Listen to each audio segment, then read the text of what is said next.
سب سے زیادہ Islamic culture میں سب سے زیادہ جو رسومات جو شامل ہوئی ہے وہ اس ملک میں ہوئی ہے، چونکہ اس ملک میں سب سے زیادہ الگ الگ مذہب کے لوگ جیتے ہیں، الگ الگ مذہب کے، اسی لیے ہمارے اسلامی مذہب میں بہت ساری ایسی باتیں جڑ گئی ہے جو دوسرے اور اسلامی ملک میں نہیں ہے، ایسی اتنی ساری باتیں تو وہ جڑ گئی باتیں، ایک بات تھی۔ دوسری بات یہ ہے کہ محرم الحرام سے متعلق میں ایک بات اور آپ کے سامنے رکھوں کہ محرم کے مہینے میں شادی بیاہ نہیں کرنی چاہیے۔ بات وہی آ جاتی ہے کہ سوگ کا مہینہ ہے، سوگ کے مہینے میں کہاں شادی بیاہ ہوتی ہے؟ پھر ہمارا جواب وہی ہوگا جب قرآن کہتا ہے کہ مردہ کہہ ہی نہیں سکتے اور سوگ مردے سے متعلق ہے، تو پھر آپ اس طرح کی سوچ رکھنا غلط۔ اچھا، اور آگے چلیے، حسنین کریمین کے والد محترم حضرت علی مرتضیٰ اور والدہ محترمہ حضرت فاطمہ الزہرا رضی اللہ تعالیٰ عنہما، ان دونوں کا جو نکاح ہوا وہ محرم کے مہینے میں ہوا۔ اب آپ بتائیے اس میں کیا کریں گے؟ سوچنے کی بات ہے۔ سب سے بڑی بات یہ ہے کہ محرم الحرام کا مہینہ یہ فضیلت اور برکت والا مہینہ ہے۔ میں انشاءاللہ کل رات میں، آج تو نہیں کل رات انشاءاللہ میں بتاؤں گا یہ برکت اور فضیلت والا مہینہ میں، تو جب یہ برکت والا مہینہ ہے، فضیلت والا مہینہ ہے، تو اس مہینے میں تو شادی بیاہ اور فضیلت ہونی چاہیے۔ وہ الگ بات ہے کہ جو خاص دن ہے وہ 10 دنوں تک آپ اس اہتمام میں رہتے ہیں، ایک ذکر دعا کی محفل میں، ذکر اہل بیت اطہار میں رہتے ہیں، تو ان دونوں اپنا رکھے، لیکن بعد میں لیکن یہ کہ پورا محرم کے مہینے کو یوں شوق سمجھ کے گزارنا اور اس میں کسی خوشی کا پروگرام منع کرنا، یہ کوئی مطلب نہیں ہے۔ یہ بالکل ایک اعتبار سے خلاف شرع سوچ ہے، اس کا کوئی لینا دینا نہیں ہے اسلامک نقطۂ نظر سے، کوئی مطلب نہیں ہے، یہ شرعی حقیقت سے کوئی لینا دینا نہیں ہے، ایک بات۔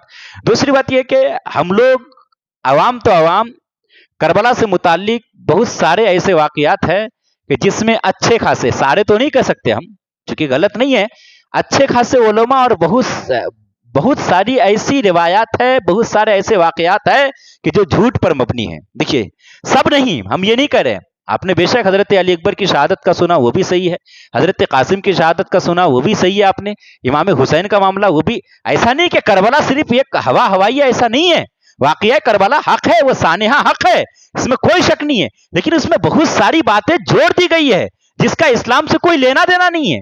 میں آپ کے سامنے ایک بات رکھوں، مثال کے طور پر بعض لوگ کہتے ہیں، یہ واقعہ بیان کرتے ہیں کہ حضرت علی اکبر کی شہادت کے بعد، حضرت علی اکبر کی جب شہادت نہیں ہوئی تھی اس سے پہلے امام حسین کے سارے بال جسم میں کالے تھے، صحیح ہے، لیکن شہادت کے بعد سینے سے جب آپ نے تیر کھینچا تو تیر کھینچتے ہی آپ کو اتنا صدمہ ہوا کہ فوراً آپ کے سارے بال سفید ہو گئے۔ اب بتائیے کہ اس طرح کی باتیں، یہ واقعہ یہ مسلمانوں کو سمجھانے کے لیے بہت بڑھیا ہے۔ لوگ کہیں گے کہاں سے حضرت لے کر آئے یہ بات، سبحان اللہ، آپ سمجھ رہے ہیں، آدمی جوش میں آ جائے، بات صحیح ہے۔ شیعہ بہت جلدی خوش ہو جائیں گے، شیعہ بہت جلدی، سنی مسلمان تھوڑے لیٹ لیکن خوش یہ بھی ہو جائیں گے اگر ان کو معلوم نہیں ہے تو۔ مگر بات یہ ہے کہ یہی بات اگر آپ مسلمانوں کے علاوہ کسی کے سامنے بولو گے تو بیوقوف کہیں گے، کیا کتنا بھی صدمہ آ جائے، ایک نہیں ایسے 11 بیٹے ایک مرتبہ ختم ہو جائے تو کیا ایسا ہو سکتا ہے کہ جسم کے سارے بال ایک منٹ میں کالے بال سفید ہو جائے؟ ایسا ہو سکتا ہے؟ لوگ بیوقوف کہیں گے، اسلام کا مذاق اڑائیں گے۔ ایسی کئی ساری باتیں ہیں اس کا۔ اچھا، میں یہی تک، ایسا نہیں کہ میں ویسے ہی آپ کو کہہ رہا ہوں، بخاری شریف کی حدیث پاک ہے، بخاری شریف میں ہے کہ امام حسین رضی اللہ تعالیٰ عنہ جب میدان کارزار میں، میدان کربلا میں جب شریک ہوئے تھے تو آپ کالی مہندی لگا کر گئے تھے، 57 سال عمر تھی قریباً آپ کی۔ کالی مہندی، ویسے کالی مہندی لگانا حرام ہے، پر جنگ کے موقع پہ مجاہد کو جو جنگ میں شرکت کرنا چاہتا ہے ان کے لیے جائز ہے لگانا، تاکہ وہ جوان دکھے، تاکہ دشمن پر رعب ہو۔ آپ سمجھ رہے ہیں اس بات کو؟ صرف اس وقت، باقی جائز نہیں ہے، اب آپ کے لیے کسی کے لیے جائز نہیں ہے یہ چیز، یہ بات یاد رکھیں۔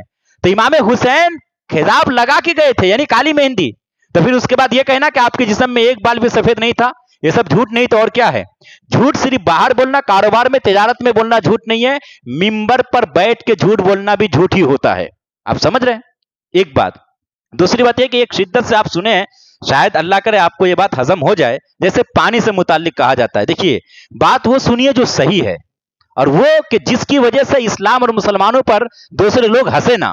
پانی سے متعلق بہت سارے لوگ بہت شدت سے بولتے ہیں، 4 دن 6 دن 7 دن کا بھوکا پیاسا، 10 دن کا بھوکا پیاسا۔ دیکھیے بہت سارے لوگوں نے، اچھے عالموں نے اس طرح کی تقاریر کی اور اپنے خطبہ نے اپنی تقریروں میں کہا کہ اتنے دن کا بھوکا پیاسا، کہاں ہے ایسا؟ کچھ چیزیں، مگر مفتی شریف الحق امجدی صاحب اپنی کتاب میں فتاوے میں وہ لکھتے ہیں کہ صحیح اور مستند روایت سے یہ بات ملتی ہے کہ کربلا میں پانی موجود تھا. ایک بات یہ. دوسری بات, ہاں جن لوگوں نے کہا ہے ایسا ہو سکتا ہے کہ جب جنگ شروع ہوئی اس کے بعد پانی نہیں تھا, جب جنگ شروع ہو گئی تھی تب پانی نہیں تھا, تب پانی کی قلت ہو گئی تھی, یہ ممکن ہے ایسا ہو, کیونکہ بہت سارے لوگ بیان کرتے ہیں. اور جس طریقے سے اس نے دھوکے سے بلا کر جیسے یزیدیوں نے مارا کاٹا, تو یہ بہت ممکن ہے کہ وہ پانی روک دیے ہوں, لیکن یہ کہ 10 دن تک پانی پینے کے لیے دیا ہی نہیں گیا تھا, یہ اس طرح کی باتیں کریں گے تو اسلام کا مذاق اڑے گا. ہاں محدود وقت میں جب جنگ شروع ہو گئی تھی, جبکہ بالکل آر پار کی جنگیں شروع ہو گئی, اس کے بعد پانی کی قلت ہو گئی تھی, اس طریقے سے تطبیق دی گئی ہے. تو مطلب کچھ یہ بات کچھ حد تک صحیح بھی ہے کہ پانی نہیں تھا, لیکن بالکل یہ کہہ دینا کہ 10 دن تک پانی نہیں تھا, یہ تھوڑی سی بات عجیب لگتی ہے. دوسرے لوگ اسلام اور مسلمانوں پر سوال اٹھائیں گے. بے شک امام حسین کی قربانیاں اپنی جگہ, ہم ان باتوں کو غلط نہیں کہتے کہ انہوں نے کوئی قربانی ایسا نہیں ہے, معاذ اللہ, یہ نہیں کہہ سکتے ہم, ان باتوں کو سمجھیے. لیکن بات کوئی بھی ہو, محبت حد میں ہو کر ہو, شریعت کے دائرے میں ہو تو ہی صحیح ہے. اگر اس سے بڑھ کر ہو, اس میں غلو ہو جائے تو وہ پھر محبت نہیں, سمجھ لیجیے آپ کے لیے گناہ اور زحمت ہے. اب اس بات کو سمجھیے. ایک چیز اس کے علاوہ میں آپ کے سامنے ایک بات رکھوں کہ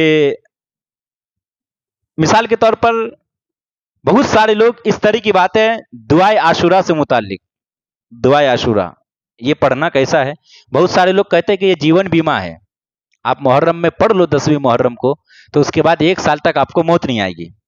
بتائیے, ہمارے سامنے بولنے کے لیے صحیح ہے, صحیح ہے, مسلمانوں کے سامنے کوئی دوسرا آدمی سنے گا تو وہ اسلام اور مسلمانوں کا مذاق نہیں اڑائے گا کہ یہ کیا بات ہوئی.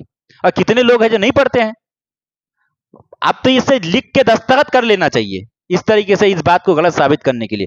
بے شک دعائے عاشورہ کی ایک اہمیت ہے, لیکن وہ فضیلت نہیں ہے جو لوگ کہتے ہیں, بیان کرتے ہیں کہ جیون بیمہ ہے. غلط بات ہے یہ.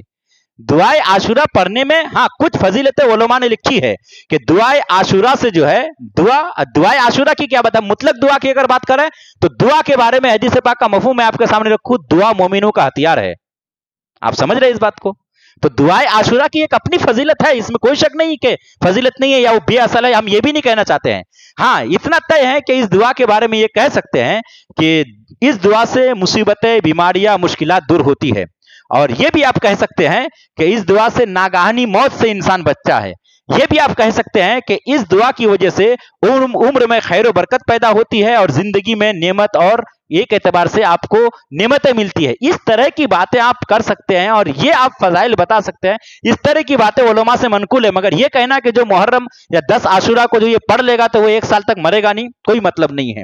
انسان کو تو موت حدیث پاک میں آتا ہے جو روزانہ 20 مرتبہ, میں مفہوم بتاؤں آپ کو, 20 مرتبہ موت کو یاد رکھتا ہے.